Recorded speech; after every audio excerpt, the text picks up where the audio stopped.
뭉크의 절규는 굉장히 유명한 그림이지만 이 그림이 왜 미학적 가치가 있는지 알기는 굉장히 힘듭니다.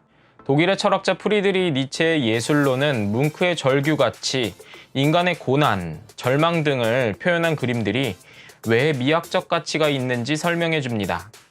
오늘 이 영상에서는요, 뭉크와 또 니체의 예술 철학을 좀 알아봄으로써 왜 뭉크가 절규 같은 그림을 그렸는지 한번 알아보겠습니다. 그림들 중에는요, 그냥 보기에도 너무 잘 그려서 보기에 진짜 아름답다 싶은 그런 그림들도 있지만, 현대미술에서는요, 그 뒷이야기나 아니면 전시 해설을 듣지 않는 이상 도무지 이해할 수 없는 그런 작품들도 있습니다. 노르웨이 출신의 화가 에드바르트 뭉크의 그림도 이런 그림 중에 하나인데요. 저도 사실 뭉크의 그림을 처음 보고서는 왜 이렇게 그림을 그렸는지, 그리고 이렇게 그린 그림이 과연 어떤 의미가 있는지 이런 것들이 좀 궁금했습니다. 이 궁금점들이요, 저는 니체의 예술 철학을 알고 나니까 조금 풀렸었습니다. 니체의 예술 철학에서 가장 중요한 것은요, 예술이 얼마나 아름답고 형식적으로 완벽하냐, 이것을 나타내는 것이 아니고요, 예술이 삶을 위해서 구체적으로 어떤 역할을 할 수 있는가, 이것이 가장 중요한 점입니다. 니체는요, 인간의 삶은 근원적인 모순과 고통이 존재한다고 말합니다. 이렇게 근원적인 모순이 있고 고통이 있는 그런 인간의 삶 가운데에서 예술은 그것들을 긍정할 수 있게 하고 또 인정함으로써 새로운 길로 나아갈 수 있는 통로의 역할을 한다고 그렇게 이야기합니다. 인간은 예술을 통해서요, 인간이 가지고 있는 어떤 근원적인 모순과 고통들을 알게 되고 또 그것을 공감하는 경험을 하게 됩니다. 그래서 이러한 것들이 우리 삶에 존재한다는 것을 긍정하고 또 인정하게 되죠. 하지만 그 예술은요, 단순히 우리가 그 사실만을 알고 거기에서 좌절하고 그냥 끝내는 것은 아니고요, 그것을 통해서 그럼에도 불구하고 나는 더 나은 삶을 향해서 살아가겠다 라는 것에 대한 의지를 갖게 하는 역할을 한다고 얘기합니다. 그럼 여기에서 이제 질문을 할 수 있죠. 뭔가 삶을 살아가는 데 있어서 어떤 긍정적인 생각이라든지 어떤 고난을 이겨내는 것, 이런 거라고 한다면은 예술보다는 차라리 뭐 종교라든지 도덕이라든지 학문이라든지 역사, 이런 것들이 오히려 더 효과 있는 것 아닌가? 이렇게 얘기할 수도 있어요.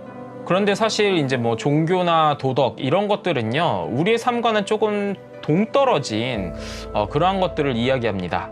기독교를 기반으로 한 도덕에서는요, 성적인 욕구나 아니면 인간이 가지고 있는 뭐 지배적인 욕구, 이러한 것들이 너무 거기에 초점을 맞추게 되면은 드러나는 부작용들이 심하기 때문에 이런 것들을 멀리하고 또 그것들을 부정해야 된다고 그렇게 얘기를 합니다. 그래서 그들은요, 신에 가까운 삶을 살아야 된다고 그렇게 이야기를 합니다. 그들은 그래서 이상적인 세계를 추구합니다. 우리의 사후 세계를 설정해 놓고요, 거기에서는 어떻게 살 것인지, 또 거기에서 사는 삶을 지금 우리의 삶에 갖다 놔야 된다고 그런 식으로 이야기를 하죠.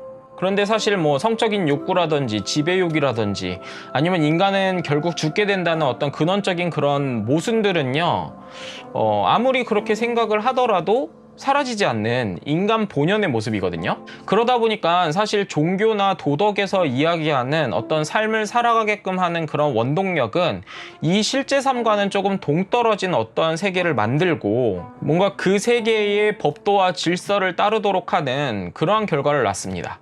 반면에 예술은요, 우리 삶에서 드러나는 우리의 생리학적 모습들을 모두 다 가감없이 드러냅니다.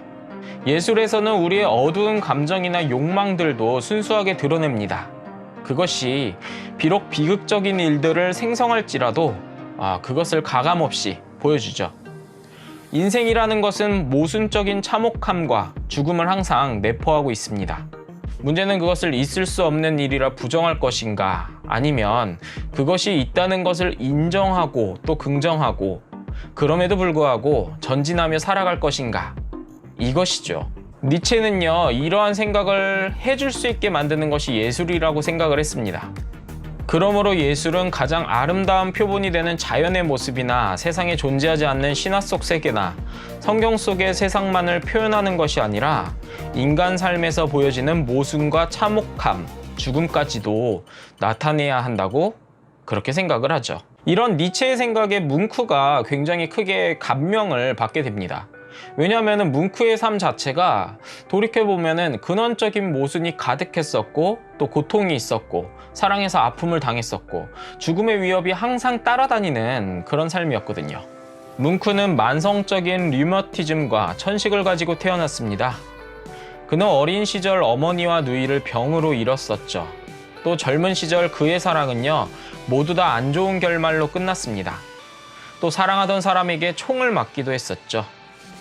그로 인해 뭉크는 정신착란 증상을 일으키기도 했었는데요. 이렇게 굉장히 어려운 삶을 살았던 뭉크임에도 불구하고요, 그 뭉크는 굉장히 잘 살았어요. 그리고 오래 살았고요. 죽음이 가까워지는 그 나이에도 불구하고 작품 활동을 쉰 적이 없었습니다. 자신의 삶이 가진 모순과 고통을 그는 긍정하고 마침내 그것을 극복해낸 것이죠.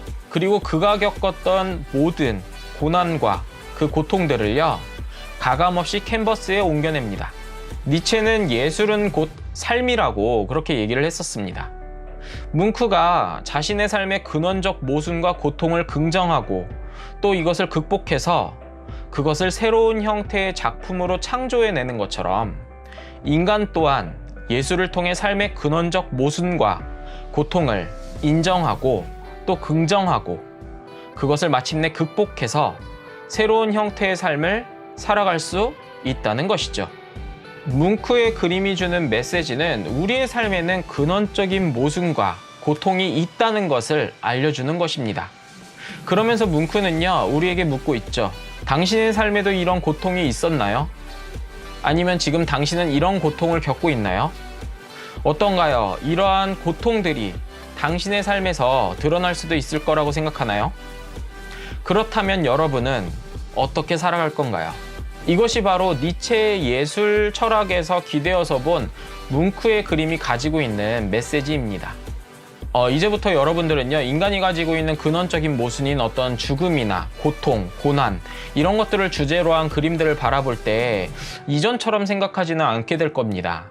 이전에는 그냥 보기에 좀 괴기스럽다 이렇게 느꼈었던 그림들이 이 그림이 과연 우리의 삶에 어떠한 메시지를 주고 있는지 니체적인 생각으로서 그것을 바라보게 되겠죠. 오늘은 니체의 예술 철학을 좀 알아보고요, 그것에 기대어서 뭉크의 그림이 가지고 있는 메시지가 무엇인지에 대해서 한번 이야기해 봤습니다. 다음번 영상에서도 예술과 미학에 대한 재밌는 이야기를 준비할 테니까요, 구독과 알람 설정 하셔서 또 이야기 들어보시기 바랍니다.